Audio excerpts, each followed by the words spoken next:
Welcome to a discussion of how the brain of Jesus is the perfect model for our faithful brains. It's important to have this discussion because many people don't consider Jesus fully human. As we practice faithful brain counseling, and as we have discussions with others about the faithful brain model, a regular topic of discussion will involve how we identify the model to which we should adhere as we attempt to develop faithful brains. These are necessary discussions for many people, and they must be handled carefully. Ultimately, we want to encourage people to consider Jesus to be our fully human and fully divine best example and model to follow. The Bible offers Jesus as our best example, in Colossians 1:15 calling Jesus the image of the invisible God, the firstborn over all creation. And the Bible also describes Jesus as fully human, in Hebrews 2:17 calling Jesus like his brothers in every way. If we are to use Jesus as our best example, we must simultaneously accept that he is Emmanuel, God with us, and just like us. Fortunately, the Bible provides this testimony. People who are not able to accept Jesus as fully human and fully divine will cast around unsuccessfully for a model on which to base optimal character comparisons.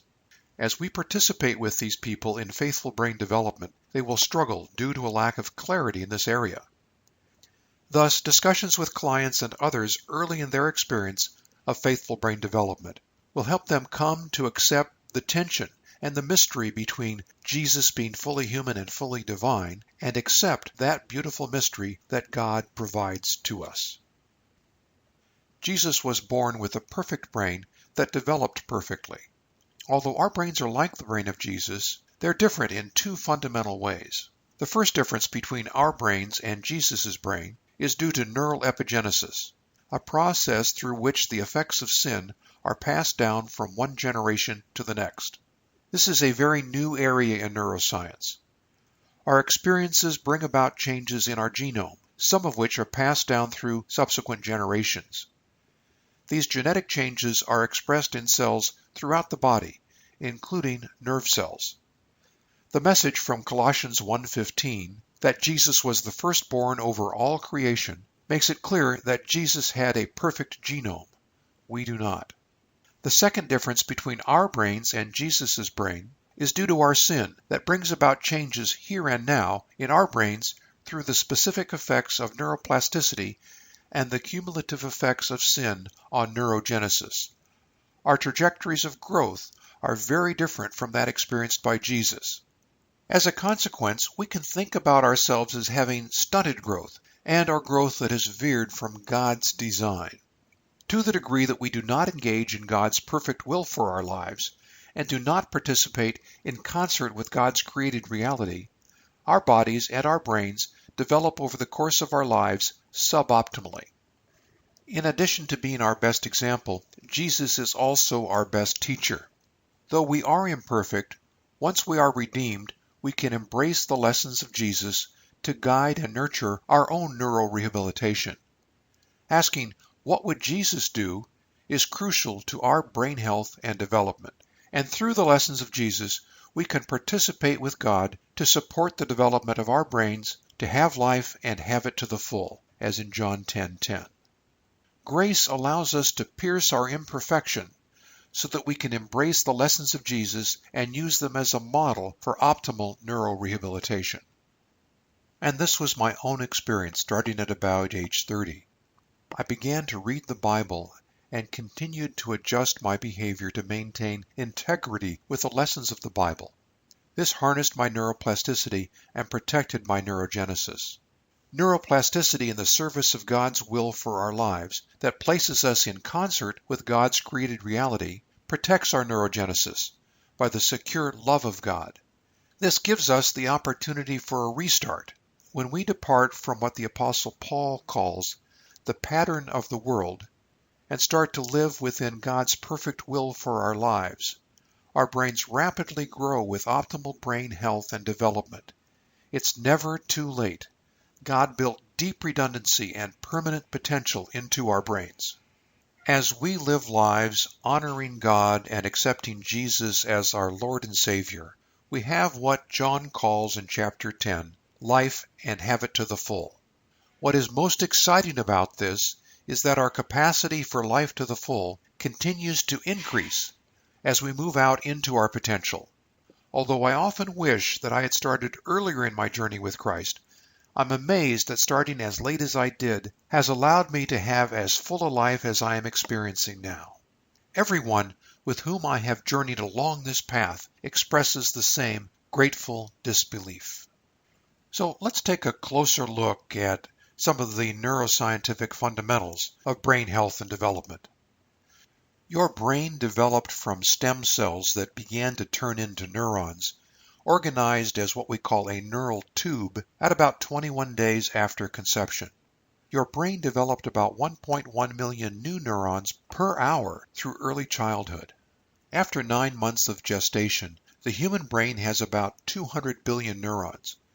The birth and development of new neurons continues at a slower pace during the first several months of life. Now, it takes about 21 days for a neuron to go from a stem cell to a fully operational neuron and begin to link up with other neurons. High levels of constant stress stop neurogenesis from developing in a healthy manner. One of the main effects of constant high stress is to stop neurons from linking to other neurons. At any age, when neurons are unable to link to other neurons, they will wither and die. Neurons need to be linked just like humans need to be linked. Neurogenesis slows down in adulthood but never completely stops, with about 1,500 new neurons per day produced in the older adult brain. A typical middle-aged adult brain has about 100 billion neurons with 1 trillion glial cells.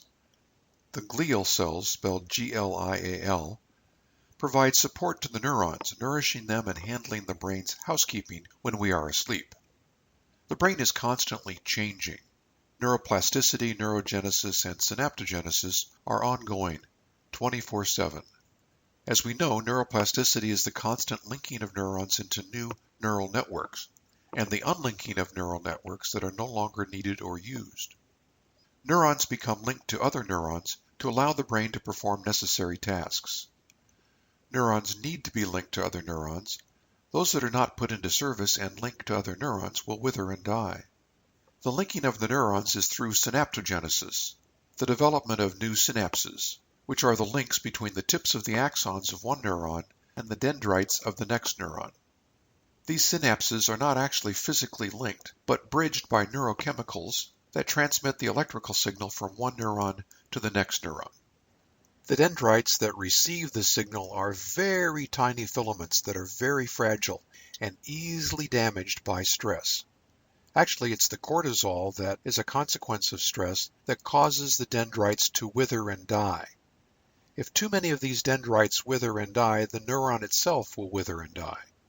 When I came in from the cold, dark, restless night that was my life before I accepted Jesus as my Lord and Savior, I was met with the love of God that began to heal my brain, and the healing took place in the protection of synaptogenesis, the protection of these dendrites that are so fragile and can be so easily damaged by high levels of stress. Love is the perfect antidote to the damaging effects of stress. And God's love, which is perfect love, is the perfect antidote. There are literally dozens of mechanisms that promote the healing effect of love on the brain. We were designed for love. Love protects what would otherwise be a very fragile and complex structure with billions of neurons and trillions of connections. There are many estimates of how many neurons we have and how many linkages each neuron has the potential to experience. Part of the difficulty with developing estimates is that we are designed with so much complexity. For example, although each neuron averages about 10,000 links or synapses, Purkinje cells, which is a type of neuron, have about 200,000 synapses. Now, each synapse either excites or inhibits the next neuron. The possible combinations and permutations is beyond counting. I've invented a word that makes this point, godzillion. Scientists hate the idea that we can't count something. Well, we need to be humble about how complex the human brain is and how many possible linkages there are, and that's why the word godzillion works. There are hundreds of different types of neurons, and we've not yet finished discovering the different types. This is because the technology necessary to study such small structures is still developing. We think of our current computers as quite powerful, but the capacity of one human brain can quickly gobble up all the storage capacity of most computer systems. It is useful to think of the human brain in terms of computers so that we can develop a sense of proportion.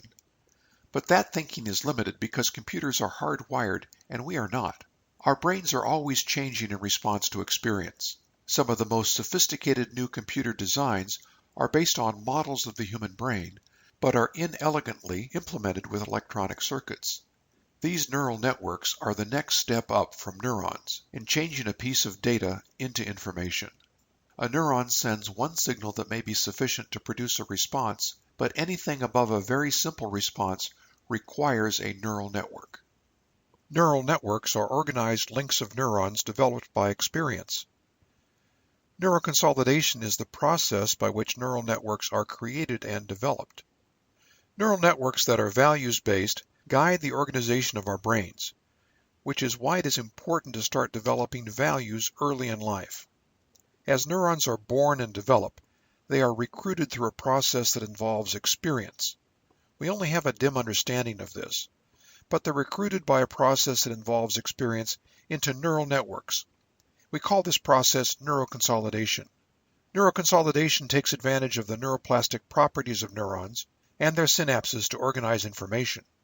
Our best guess about dominant neural networks is that they are often values-based. Thus, we can think of values as guiding the organization of our brains, which is a very key concept for faithful brain counseling and right at the center of values-based goaling. As counselors, when we listen to the thoughtful or careless decisions described by our clients, we should be thinking in terms of the degree to which their neural networks were guided by coherent values. We should also consider the degree to which those coherent values are God-honoring. Many of the people who come to see us have incoherent neural networks based on sloppy value systems.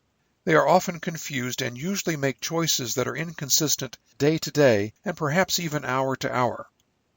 Our clients come to us in trouble with their brothers and sisters and spouses and families, and perhaps with the legal system, because they have coherent values that have developed neural networks that are at odds with the basic rules of society. Counselors must become very familiar with the process of neuroconsolidation and how to properly promote it. Much of what we do in this training program will equip you to examine and interpret your clients' neural networks and promote their future healthy development. But before we get to that, we have to have a better understanding of the brain and some of its major components and processes. Let's start with the cerebrum. The cerebrum accounts for 2/3 of the brain's mass and is divided into two hemispheres. Each hemisphere has 4 lobes that control most of our cognition and volition. We have the frontal lobes, and then going backwards, the temporal lobes and the parietal lobes, and at the very back, the occipital lobes. The cerebrum is covered by the cerebral cortex. The cerebral cortex is composed of neuron cell bodies in layers. The two halves of the brain are linked by the corpus callosum, which has about 250 million neurons that help the two halves communicate. We can think of people as primarily being right brain or left brain, but in reality, the healthy brain is integrated right to left, with complex tasks requiring both halves to do the best work. Areas of specialization for speech and reading are found in the left brain for most people, but some people have these areas in the right brain. Similarly, areas of specialization for measuring and distance and direction are found in the right brain for most people, but some people have these areas in the left brain. For everyone, the right brain controls the left side of the body, and the left brain controls the right side of the body. When you use your left hand to scratch an itch on your left leg, both the control of your hand and the sense of the itch and the scratch are handled by your right brain. The cerebral cortex is the covering of the cerebrum. It's called gray matter because it consists of neurons that control our cognitive processes. It's actually pinkish gray in color because it's composed of tightly packed neuron cell bodies. What you're actually looking at is the neuron cell body. You can't see the axons streaming down below unless you look at the cerebral cortex from the side. The cerebral cortex can be thought of as your thinking brain. That doesn't mean that the other parts of the brain don't participate with your thinking. Your choices, known as your volitional control, are orchestrated by the front of the cerebral cortex, known as the prefrontal cortex. The cerebral cortex develops throughout childhood and into early adulthood from back to front, with the final linkages of the cerebral cortex to the emotional limbic system beneath it not being completed until about age 21 to 23 for women and age 23 to 25 for men. Let's take a closer look at the gray matter covering of the cerebral cortex. The gray matter is composed of 6 layers of neurons, each about as thick as a business card. Each layer has a different function. Neurons synapse within and between layers, and they're also organized in terms of columns. The synapses are too small to be seen by a light microscope. The gap in the synapses is bridged by chemicals that send the electrical signal from one neuron to the next neuron. Each cortical layer has a different job to do and is different from region to region throughout the brain. There are probably more than 500 different functional regions throughout the brain. Some of these have yet to be discovered, and most of these we still don't fully understand. The integration of these functional regions is orchestrated so that we do not experience chaos but can be disrupted if we are not careful about how we treat our brain. Of the 4 different lobes of the brain in each hemisphere, the frontal lobe is the most important for counselors to understand. The frontal cortex is where most of our attention and volitional behavior is initiated and organized. Because the cerebral cortex is the last part of the brain to develop fully, and because it develops from back to front, and because our self-control is found in the very front part of the frontal cortex, known as the prefrontal cortex, self-control and values-based ethical and moral choices are more difficult for adolescents and young adults. They just don't have the wiring to support consistent values-based ethical and moral choices. For these people at this time of their lives, they require more values-based structure. This is one reason that I favor participation of young people in the armed services or in other structured activities, such as an adequately structured school environment or work environment. Unfortunately, we don't have many of these available in modern society, which gives rise to many of us going through very difficult experiences in late adolescence or early adulthood. In the cerebral cortex, gray matter volume is greatest at about age 5 and decreases to age 20, although intellectual capacity improves because neuron pruning increases the brain's efficiency. It's surprising to most people that pruning of neurons is such an important process. Most people think of neuroplasticity as being predominantly a proliferation of neurons and neural connections. That just isn't the case. In fact, the balance of pruning seems to bring about major changes in the brain and in behavior during adolescence. Some of the most recent research now has allowed us to understand that schizophrenia is probably a consequence of too rapid pruning at this time. Schizophrenia normally evidences itself in the late teens and early 20s, just at the time that the brain is finalizing its most rapid pruning. To wrap up this lesson, I want to talk about epigenesis, which is something we don't understand very well, but it's very important for counselors.